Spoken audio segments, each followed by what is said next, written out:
Eddie, Yo. how did this kind of start? Who reached out to who? So Mike Ridout from The Zone was sitting next to me. He used to work for the UFC, IMG, and was sitting next to me at Wood Warrington, and said, "Oh, have you spoke to Tom Aspinall?" I said, "No." He said, "I think one day he could be looking to box, and also like he doesn't really have any representation, and I think he's a bit sort of down in the dumps at the moment." So I was like, "Oh, let's have a call." So I got his number. I spoke to Andy Aspinall. We had a conversation. Then we had a Zoom with Tom, I think on Thursday or Friday of last week. That was the first time I ever spoke to him properly, like in a conversation. And then he flew out to see me on Wednesday. By the way, I don't know if he said to anyone else, but he said that he was going to go to Monaco and let me down. In an interview, he said, I was going to tell him I'm going to do it. And then I met him and changed my mind. I was devastated by that. I wouldn't have sent the plane for him otherwise. But we just had a really good meeting. And like the more I think about it and I've thought about this across the agency for a while, we know every single facet of the sports business. I've been an agent, so I started my career 30 years ago. We know exactly what a broadcaster pays. We know every broadcaster. We know every sponsor. We know every gate revenue for every event that's driven. We know how to build a profile. We know how to run media and PR campaigns. We're experts across digital and social. I mean, like, we have the best legal team in sport, and we get you paid. So in terms of being an agency, I think we're going to be one of the very best. All of a sudden, this conversation started, and Tom said to me, one of the first questions was, "Oh, what am I, a pawn in your war with Dana?" I'm like, "Not really, but what fucking great timing." And by the way, you're going to benefit off it, because the noise that it's going to create is going to be incredible for the start that we need to do the job for you.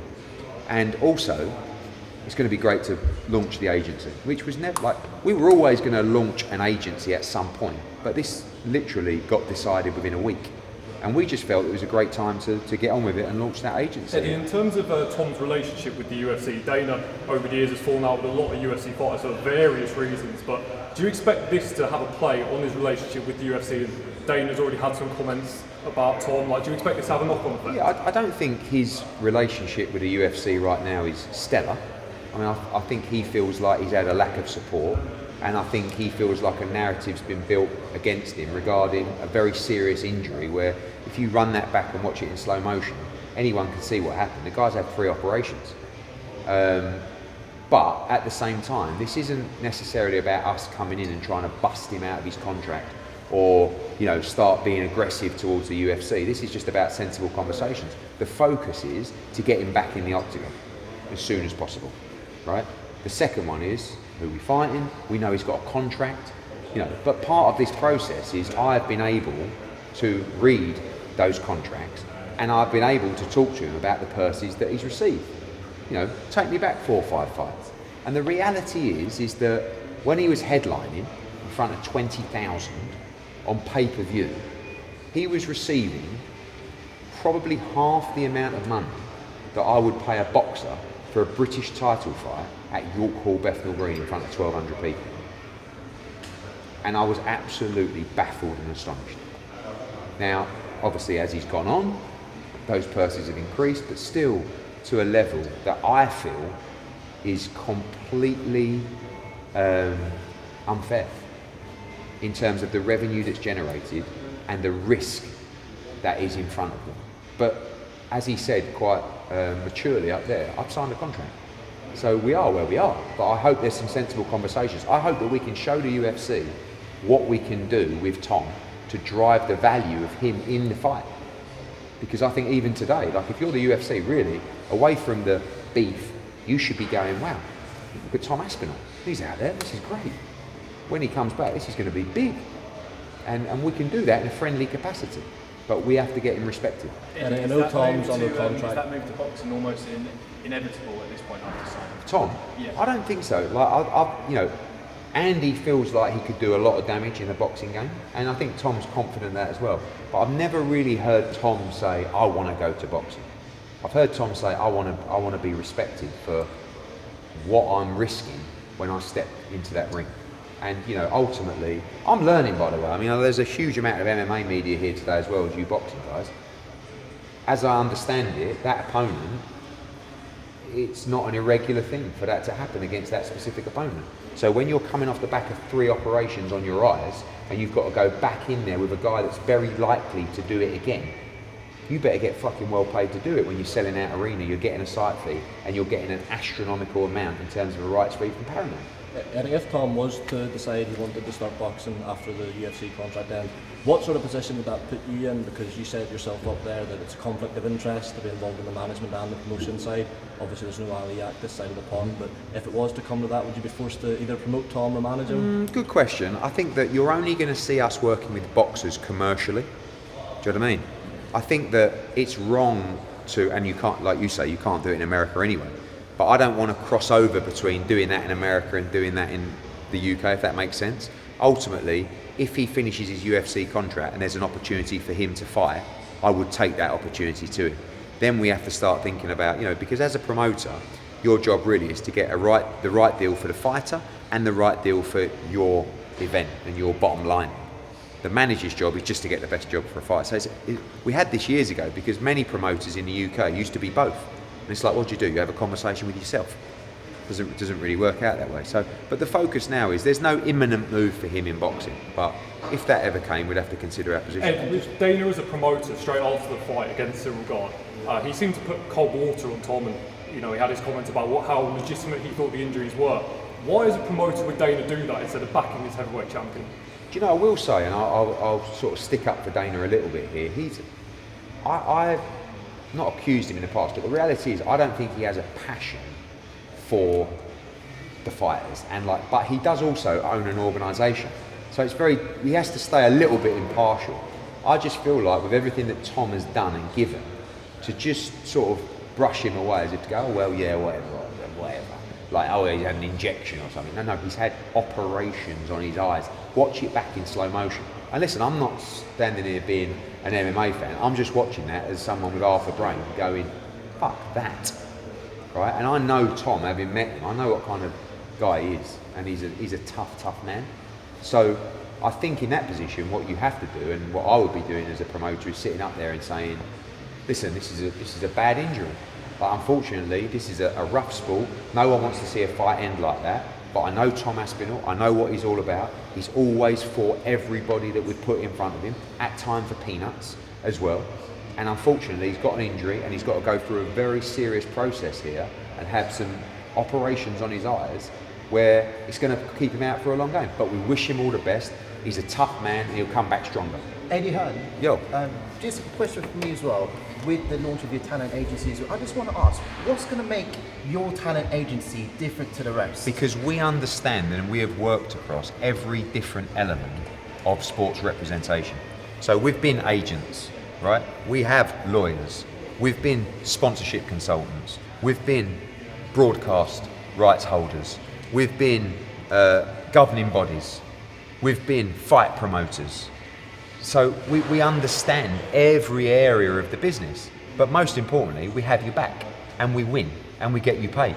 So when you look at an agency, a lot of the time, specifically in boxing, these managers just come in, like no desk, no office, just a phone.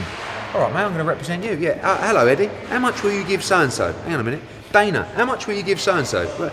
Bob Arum, how much will you give so-and-so? Oh, this is the biggest one. All right, great, thank you. Give me my 15%. What a business. But we've got an infrastructure, and that's why we say ordinary people, extraordinary talent. This is not just across sport.